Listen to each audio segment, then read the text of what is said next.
Bom, me chamo Daniela Gomes de Oliveira, mas utilizo o nome Daniela de Oliveira, que é o meu nome artístico. Eu sou deputada, porque fica mais fácil.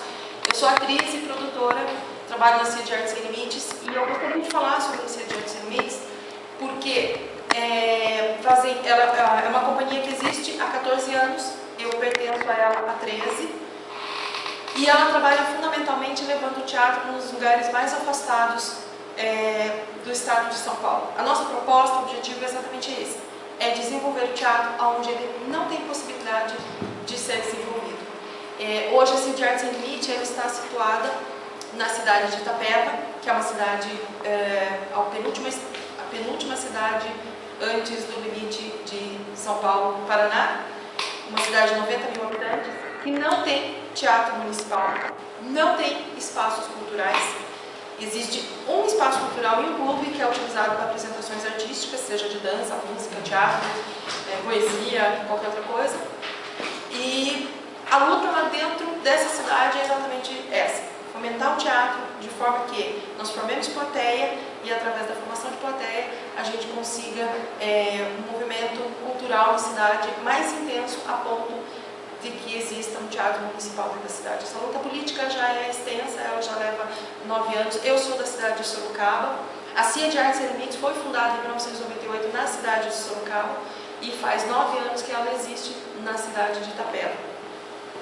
Quando eu falo que a CIA de Artes Sem Limites tem a proposta de levar o teatro onde esses lugares, nos lugares mais remotos possíveis, eu me lembro de uma apresentação que nós fizemos bem no comecinho da nossa estadia em Itapeva, que foi mais ou menos em 2004, acho que 2005, onde nós desenvolvemos a Caravana do Teatro.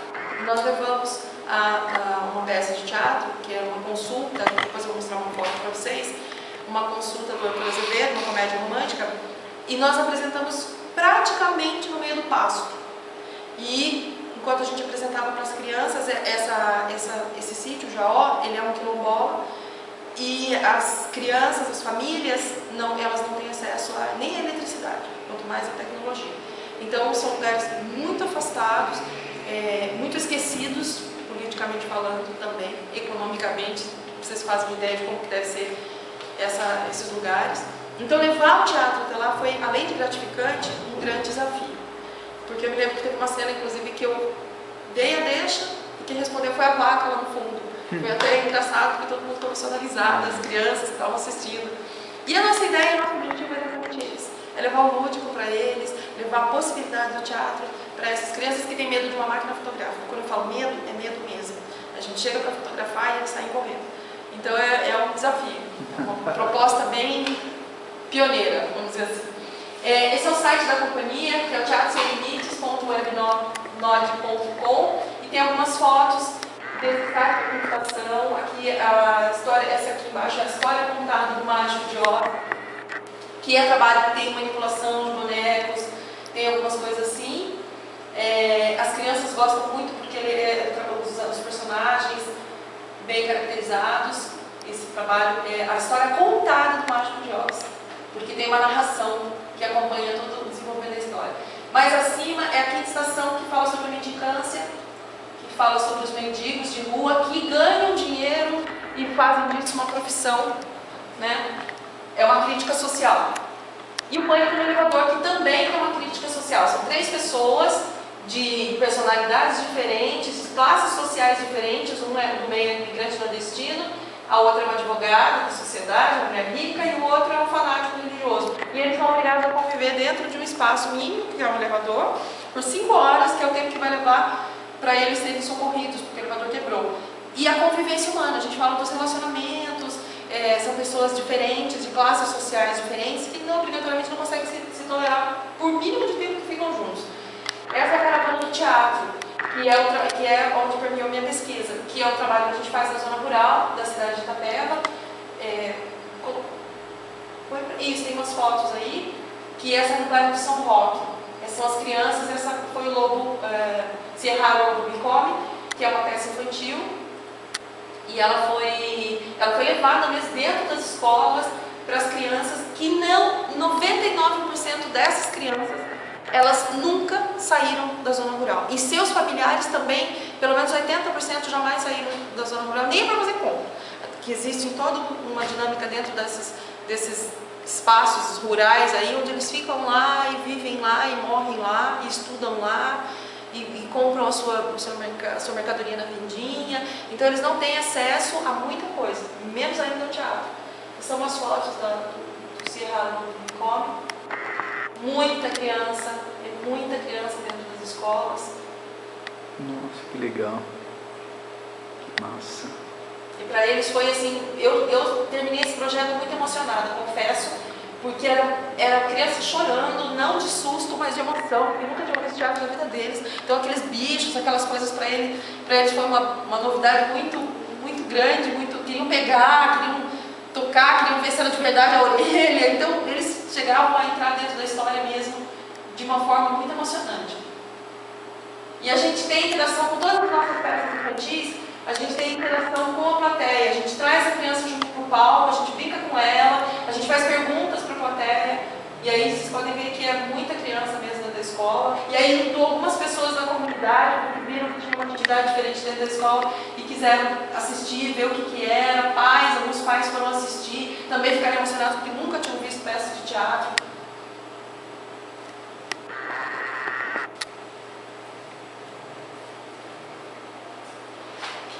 Ali atrás pode ver que tem alguns adultos que foram assistir porque também nunca tinham visto e ficaram foi bastante interessante isso. Vieram conversar com a gente depois. Quanta gente também, né? Muita gente. São alunos e também a comunidade também participa. E aí a nossa preocupação de estar levando a criança, de trazer, de brincar com ela dentro, na hora do espetáculo. E quem subsidia? Quem tem Então, esse projeto, a Caravana do Teatro, ele é em parceria com a Secretaria Municipal de Educação. A gente tem um acordo com eles e a nossa principal, vamos dizer assim, proposta é levar para a zona rural. Claro que tem a zona urbana, mas a zona urbana tem um pouco mais de acesso, porque a gente também apresenta na zona urbana. Mas o nosso projeto Caravana é especificamente para a zona rural. São quase 5 mil alunos lá, que muitos não saem, 99% não saem da zona rural, então a gente leva para eles a peça de teatro. E se tornou uma tradição lá. Esse ano a gente ainda está brigando, porque entrou política nova, gestão nova, existe ainda um diálogo ainda a ser desenvolvido, um pouco de dificuldade. Sim. Mas a gente apresenta, mostra, mas infelizmente quando a gente depende de política fica um pouco mais difícil. Eu queria mostrar também o Teatro Sem Limites ali do YouTube. Certo. Por favor. Isso aqui também foi feito no bairro de São Roque, que esse bairro é tão afastado porque a área demográfica rural de Itapeva é tão grande que esse bairro de São Roque, por exemplo, ele quase faz limite com a cidade de Capão Bonito. Ele é enorme, ele é imenso. Tem crianças de Capão Bonito que algumas estudam nessa escola. E essa peça é uma peça para a quinta série até ensino médio. E ela é uma peça romântica, uma comédia romântica do Arthur Azevedo, que foi apresentada no Zona Rural. Não tinha espaço no Zona Rural. O que aconteceu? A gente pegou um salão que tinha embaixo, que era um porão, a gente pediu para limpar e trouxe os alunos até esse porão e a gente apresentou lá. Legal. Pode soltar.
Que legal.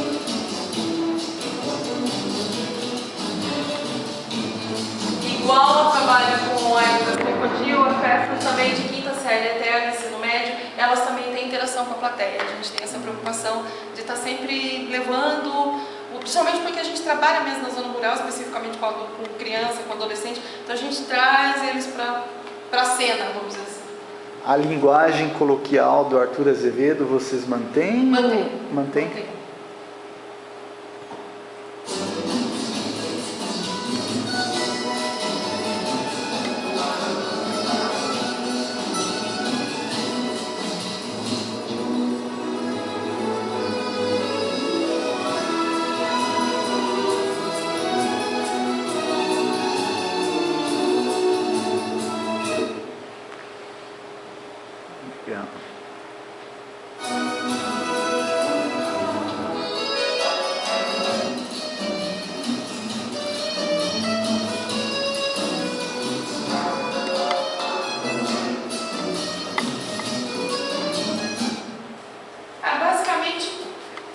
Basicamente é isso. Aí esse é o nosso trabalho dentro da cidade de Itapeva, né? A CIEDIARTS, como eu já disse, está lá há 9 anos e o nosso objetivo é exatamente esse: levar o teatro onde não é possível, muitas vezes. Talvez até uma utopia, mas a gente tem vivido disso há algum tempo, então tem dado certo. Parabéns. Não, Chico. Uma pergunta. Então, tem apoio do poder público da cidade para as realizações? Como é que funciona Esse projeto? Então, a caravana do teatro na zona rural, ela tem apoio, ela tem que ter, na verdade, apoio da Secretaria Municipal de Educação. Por isso que eu estou em diálogo com a Secretaria esse ano, para a gente continuar, porque mudou a gestão, mudou o secretário, então a gente quer continuar com esse trabalho lá dentro. Outras atividades da companhia não tem, é por conta própria mesmo, por nossa conta e risco. Nós fazemos não só, até bom você perguntar, a gente não faz só a cidade de Itapeva, a gente faz toda a região, Guapiara, Piaí, todas as cidades, até Itaoca, que é uma vila praticamente, todos os lugares que você imaginar na região de Itapeva a gente já foi. E a região de Sorocaba, a partir do ano passado para cá, a gente tem feito de novo a região de Sorocaba, passando também por todas as cidades, pelo menos a grande maioria da região de Sorocaba. É por conta e risco nosso conta e risco. A gente vai, divulga nas escolas, aí a gente tem uma data marcada, no caso, uma cidade de um clube, um teatro, um anfiteatro, que tiver a cidade disponível, e aí a gente divulga nas escolas e eles vão assistir. Além do trabalho artístico, tem que ter o trabalho de produção, tudo, que é com certeza você que faz também. Eu faço os contatos, a produção. Às vezes o Mágico de Oz, a história contada, eu não participei. Você é muito boa, hein, mulher? Você é muito boa. Porque para entrar em contato com esses grupos, com essas escolas, acho que é importante você falar sobre essa região. Que tem o menor IDH do estado, essa região de Itapetininga para frente, né? Deve ser difícil. Muito difícil, porque na verdade aquela região há uns 20 e poucos anos atrás, ela era chamada de Ramal da Fome. E para uma cidade, eu comecei a trabalhar em 2004 dentro das escolas, levando o teatro dentro da escola como aula em períodos inversos. Então, para você mostrar para essa cidade uma realidade que muitas crianças iam para comer na escola, e mostrar o lado cultural, que é, na minha opinião, junto com a educação, uma parceria para muitos outros problemas que a gente enfrenta depois, uma vez que se você tivesse essa parceria muito mais intensa, educação e cultura, a gente seria muito preventivo de muitos problemas futuros, né? Então, é difícil o contato, porque muitos não entendem, muitos acham que é aproveitamento, que é perda de tempo, o aluno sair fora da sala. Muitos coordenadores acham que até a sala de informática é um desperdício de tempo. Então imagine o teatro dentro da escola. Então nós enfrentamos muito pessoas tapadas, pessoas limitadas naquele conceito rígido da educação formal, que não pode sair de um aluno olhar um para a cara do outro, um para a nuca do outro, ficar olhando para a cara do professor ali na frente, falando, e não ter interação com o professor, não tem como, né? E na arte não tem como. Então eu dei aula de teatro dentro da escola, na grade. Eu escutava que as minhas aulas eram bagunça. Então, assim, enfrentei muita coisa, muitos problemas. E quando eu fazia a amostra, existe a Mostra Estudantil de Teatro também, em parceria com a Secretaria Municipal de Educação, que foi feita com a gestão passada, com essa ainda não. O que a gente fazia? Eu ia até as escolas, formava os grupos, ensaiava as crianças, trabalhava com elas decoravam o texto, trabalho de corpo, voz. Aí a gente tirava da escola, levava até um espaço cultural, que hoje está fechado lá, que era a Casa da Cultura. E aí o Márcio, que é o diretor da peça, ele fazia todas as marcações, iluminação, figurino, aí ele dava todo o acabamento da peça. E aí saía a Mostra Estudantil de Teatro. As crianças crianças e adolescentes que nunca tinham visto teatro, subiam no palco e realizavam uma apresentação. Foi vista pelo prefeito da antiga gestão, foi vista pela secretária de Educação, que inclusive nos dava um apoio imenso nesse trabalho, mas é muito difícil por conta de você mudar uma mentalidade, de você falar assim, olha, a gente pode construir o teatro junto com o conhecimento. Então, você romper com essa barreira dentro de pessoas que estão há 20 anos dentro de uma escola, há 25 anos dentro de uma escola, é muito complicado, porque elas já engessaram as suas ações dentro da escola. É aquilo que ela faz sempre, todos os dias. Ela não viabiliza outras ferramentas de construção. Então, isso é muito complicado. Você não está só oportunizando a criança, mas o gestor também. E aí o gestor é mais difícil porque ele está mais engessado há mais tempo. A criança dá para você moldar, você melhorar, e o gestor é mais difícil. E eu tive mais problemas aí com coordenadores do que com diretores, na verdade. Eu tive mais assim, porque são os que lidam com os professores e eles não querem problema. Às vezes a arte, o teatro é problema. Por quê? Porque as pessoas começam a pensar, começam a modificar. E aí para eles é um pouco difícil, porque daí começa a sair um campo que eles não têm conhecimento e tudo que é novo